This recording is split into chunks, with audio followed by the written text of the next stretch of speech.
example of how I would then use poll, maybe potentially with a question. I can pose an image. I can use that to then do for instance, a very quick little quiz at the start. So I can use this as a DNA to gauge their understanding or some prior learning from a previous lesson. And you can put that up as to whatever you like, or you could then put up something that's a multiple choice question. And this would be for all the textile teachers out there. Like I said, I'm more of a resistant man myself, but I want to cater for everyone today. I'm going to try and give some little nuggets. So this is very engaging. This is in your face, poses you a question the second you walk into that classroom that the students just cannot get away from it. And then if they know they need to go on, it's an incentive for them to log onto those computers quicker. For those of us who are used to maybe some of the children dawdling in and then they're taking a bit longer to log themselves on, actually they're posing and they know that they're going to get some praise for those questions. And we're going to have a look at what the correct answer is, because this here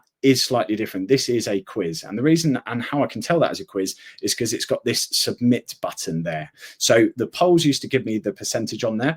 But if I was to select the correct answer here, which I happen to know because I made it, is the option 1 for applique, I can then select and make my option, and then I can then submit my answer in.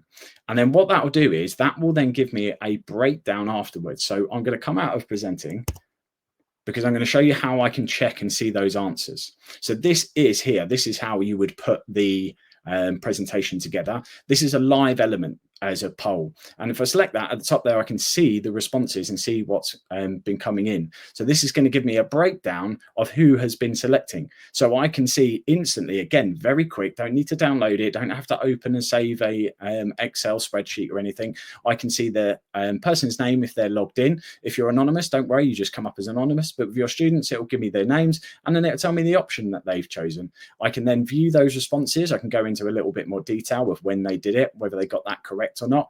And then I can see how many people got it incorrect and total who's answered it. And I can use that in perpetuity because it's there on the slide. If I want to reset it, nice and simple, I can then have the options here for that particular poll, and then I can reset that, and I can even look at some analytics behind it as well. I'm then just going to jump back into present, because that's how you would check your responses for polls, for questions, for everything moving forwards. And it doesn't just have to be singular one by one. You can have up to 10 polls on one slide at a time. So you can pose multiple questions or polls or quizzes, and you can then use that again very quickly just to see where they're at on those questions. This could be an exit ticket, for instance, just as they're about to leave, that it's on their very last slide for them to complete before you get them to log off the computer or their Chromebooks, whatever it is you use.